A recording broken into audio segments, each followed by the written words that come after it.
Texas football played their annual orange and white game, baseball took on Kansas State in a home series, and Tiger makes an amazing comeback. All this and more coming up on College Press Box.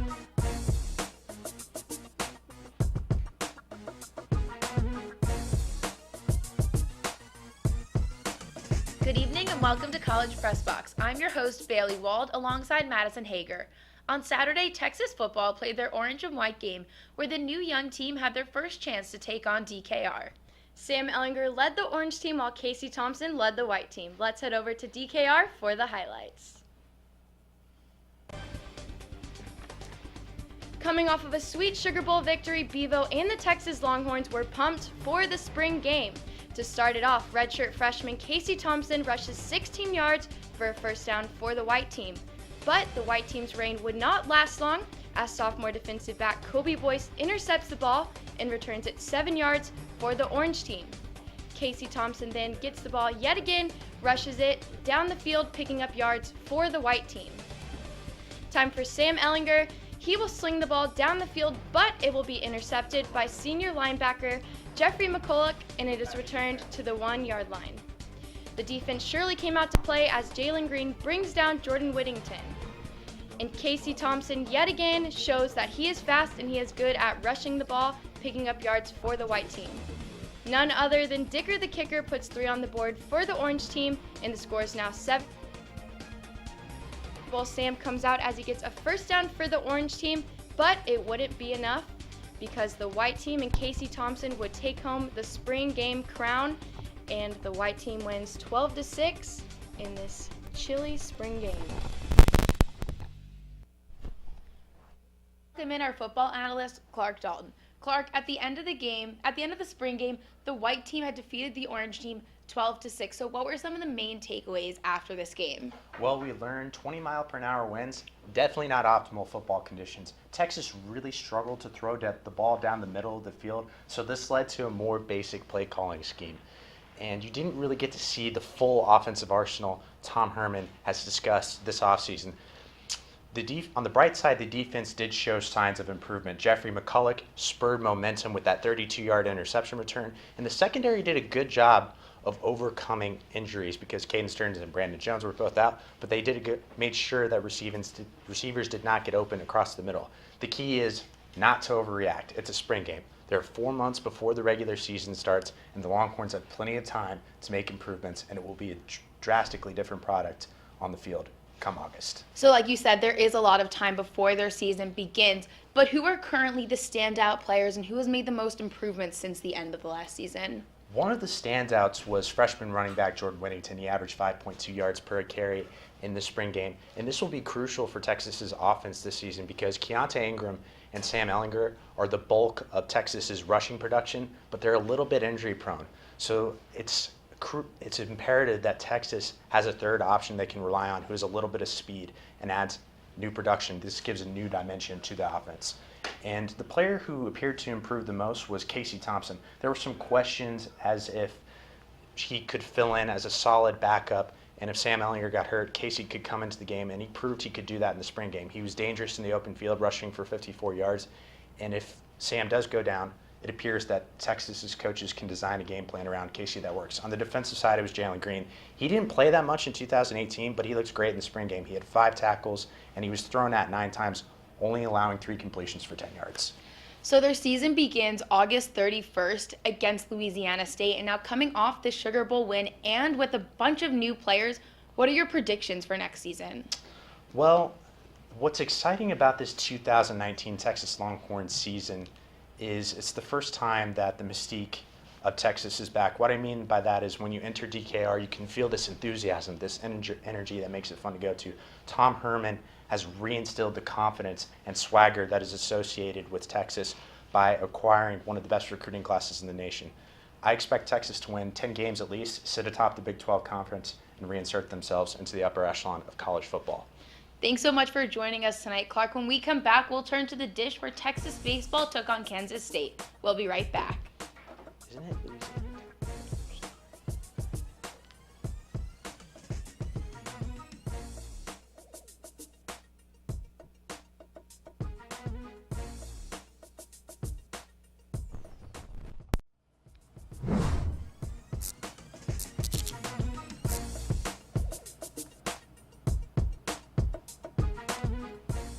Welcome back to College Press Box. This weekend, the Texas baseball team took on Kansas State at home. TSTV's own Stephanie Witt was at the dish this Sunday to bring you more from the series. This past Sunday, UT Baseball hosted its first Bark at the Park, where fans got to bring their furry friends to join in on all the fun. Kansas State got an early lead with a home run by Cameron Thompson in the first inning against Texas. In the bottom of the third, Zach Zubia singled it to center field, but the Horns were unable to put numbers on the board.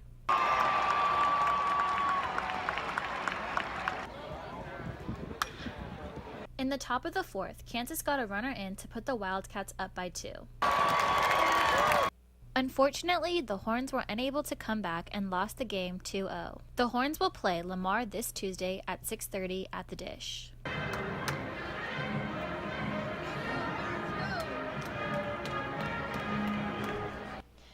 Joining us in the studio tonight is baseball analyst Jake Herman. Great to have you. Welcome back. Texas started out the season sweeping LSU and winning every home game series to now dropping 2 against Kansas State. Jake, why is this team struggling? Well, Madison, to put it simply, this Texas team is in a slump. And nowhere was this more evident than on Sunday during the rubber game against Kansas State. Kansas State's ace starting pitcher, Jordan Wicks, completely shut down Texas's offense, which is a rude awakening because Wicks is the caliber of pitcher that Texas will have to face in the postseason if they want to achieve their goals this season and have that success. So they need to find a way to solve this kind of pitching, and it has to start with the heart of the order.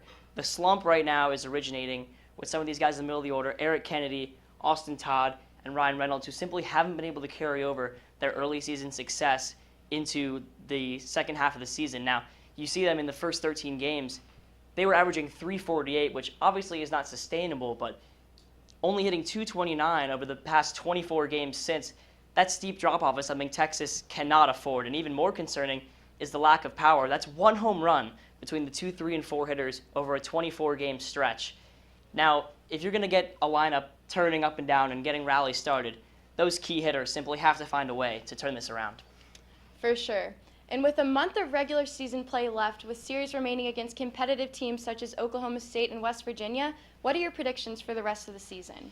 Well, given the upset loss this weekend that they suffered at the hands of Kansas State, the upcoming schedule suddenly doesn't look so favorable for Texas. They go up against an Oklahoma State team on the road this weekend who just swept those K-State Wildcats, and then next weekend they'll host a ranked team in number 20 West Virginia. That might be their last chance to make that statement to catapult themselves into the top 25 again after they dropped out this week. Now, in terms of the big picture, I think this Texas team is better than their recent struggles. They're not going to be a team that finishes with a losing record in the Big 12, and they're not going to miss the playoffs. But they're certainly not what everybody thought they were going to be after that LSU series. I think that since they're not going to host the regional, they're going to have a much more difficult time reaching the super regional, and it's very doubtful that they'll be able to get back to Omaha for the College World Series.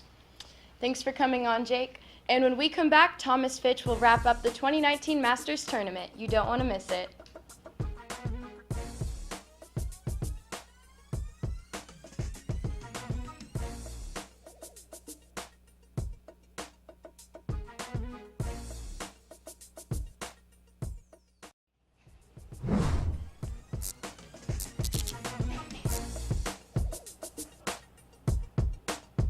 Welcome back into College Press Box. I'm Thomas Fitch, and this is Unhooked. There are a lot of iconic moments and iconic places in sports. Madison Square Garden, the Super Bowl, the Rose Bowl, the Olympics. But there are few more sacred than Augusta National, the home of the Masters. This year, the Masters brought all the hype, excitement, and the return of a legend. Let's head down there now for the highlights. Start in the first round, Francesco Molinari, birdie on 1, birdie on 2. Here he is on 3. Why not start off with birdies on the first 3 holes?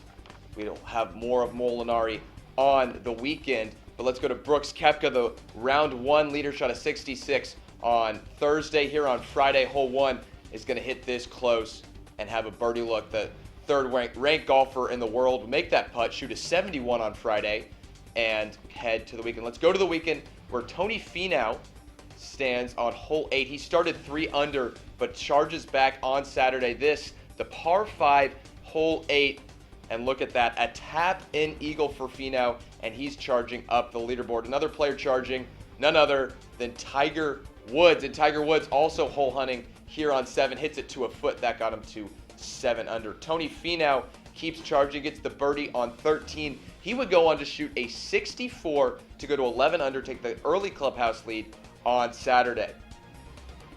Now let's go back over to Tiger Woods. Tiger on 15, chipping for eagle down the slope, trying to get to 11 under. It'll come up just short, but he will make the birdie and head to 16. The iconic 16th hole. Tiger hits it, asking for it to go a little bit, and it will.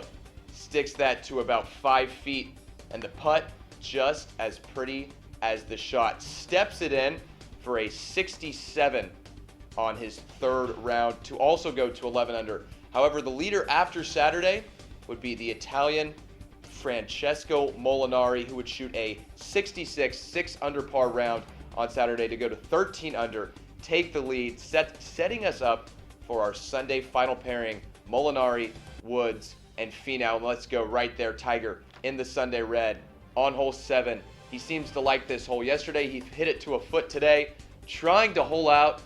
Won't do that, but he'll hit it to a foot again. Makes that putt, and he's just one back of Molinari. Now on the 8th, Molinari tried to get some breathing room. He'll make the long birdie putt and get 2 clear. But Tiger cuts it back, and we head to the back 9. Tiger trailing by just 1. Tiger would bogey 10 here at 11. In trouble, but pulling out a little Tiger magic from the pine straw. Hits it onto the green at 11. He would save par there and be just 2 back of Molinari, heading to 12 at 12. Molinari, 155 yards. Well, Molinari could have used an extra bowl of Wheaties this morning because he finds the water coming up short. He would make a double bogey on that hole, so he and Tiger tied at 11. And Brooks Koepka on 13 says, why don't I join the party? We have a 3-way tie, all at 11 under. That party wouldn't last long, though, because Patrick Cantlay, who was 2 over on Saturday, has this putt, drains it, and takes the lead by himself at 12 under. But it's Tiger in red on Sunday at Augusta.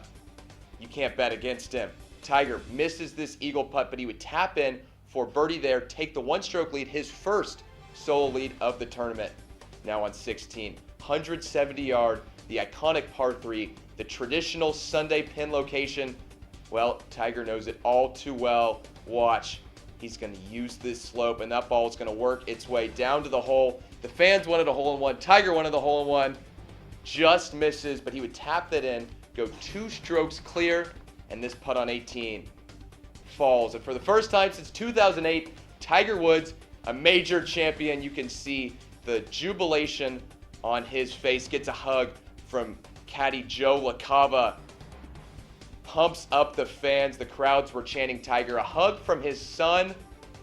And Tiger going to slip on the green jacket for the 5th time in his career. After the tournament, Tiger had this to say about winning his 5th green jacket. Just unreal. Hey, Matt, will you have it be lower? I can't see half of what's on the screen. You know, just the whole tournament has meant so much to me over the years.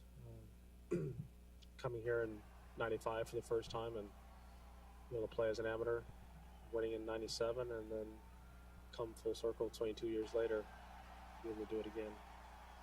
I had, serious doubts after, what transpired a couple years ago. I could barely walk. I couldn't sit. Couldn't lay down. I really couldn't do much of anything. Luckily, I had the procedure on my back. Then all of a sudden, I realized I could actually swing a golf club again. I felt if I could somehow piece this together, that I still had the hands to do it. If you look at it, my first 14 wins in majors where I had to lead in every one of them, or tied for the lead. To have the opportunity to come back like this, it is probably one of the biggest wins I've ever had for sure. Tiger will tee it up at the PGA Championship in a month at the historic Bethpage Black Golf Course as he and the rest of the golfing world chase the next major. When we return, we send it back over to Bailey and Madison for all the action coming up on the 40 acres. Stick around. Good evening and welcome back into College Press Box. Thanks for sticking around on your Monday evening. The number 6 women's tennis team won the Big 12 regular season title with a 6-1 win at West Virginia. Texas has now won 20 consecutive Big 12 regular season matches. Twin sisters Bianca and Anna Tarati clinched not only first and second in singles, but first in the doubles as well. The Longhorns earned back-to-back regular season league titles for the first time since the 1999 and 2000 seasons. The second-ranked Texas women's golf team leads the Big 12 championship by 22 strokes going into Tuesday's final round at the Golf Club of Oklahoma in Tulsa. 4 Longhorns sit in the top 5, including Agatha Lene, who holds the overall lead in windy conditions. Lene is also the only player under par for the tournament. The Longhorns will look to close out the conference championship ahead of the NCAA regionals in May. The number 7 men's golf team finished second at the Arizona State Thunderbird Invitational on Saturday to finish off the regular season. Freshman Cole Hammer got his 6th straight top 10 finish with runner-up honors, as well as making 17 total birdies, the most of any player in the field. Texas will compete in the Big 12 championships at the Greenbrier from Friday, April 26th to Sunday, April 28th. Away from the 40 acres, the 2019 NBA playoffs kicked off this past weekend. Texas has 8 players in this year's playoffs. DJ Augustine, Kevin Durant, Jared Allen, and LaMarcus Aldridge all led their respective teams to victory in Game 1. DJ Augustine scored 25 points, including the game-winning 3 in Toronto, and Kevin Durant scored 23 points before being ejected. Jared Allen and Kevin Durant each will play again tonight. This week in Longhorn sports, on Tuesday, women's golf will compete at the Big 12 championships through Wednesday, and baseball takes on Lamar at 6:30 p.m., and you can catch that on LHN. On Thursday, softball starts their series against OU through Saturday on LHN, and baseball starts their series against OSU through Saturday on FS1. On Saturday, women's tennis competes in the Big 12 Championship through Sunday, and track and field heads out to the Michael Johnson Invitational. And on Sunday, to finish it off, men's tennis competes at the Big 12 Championship. Thank you so much for joining us this Monday evening. Be sure to watch our sister show, College Crossfire, on Wednesday evenings at 9 p.m. and to follow us on social media at TSTV Sports. From all of us here in studio and in Master Control, I'm Bailey Wald, joined by Madison Hager. We'll see you next week.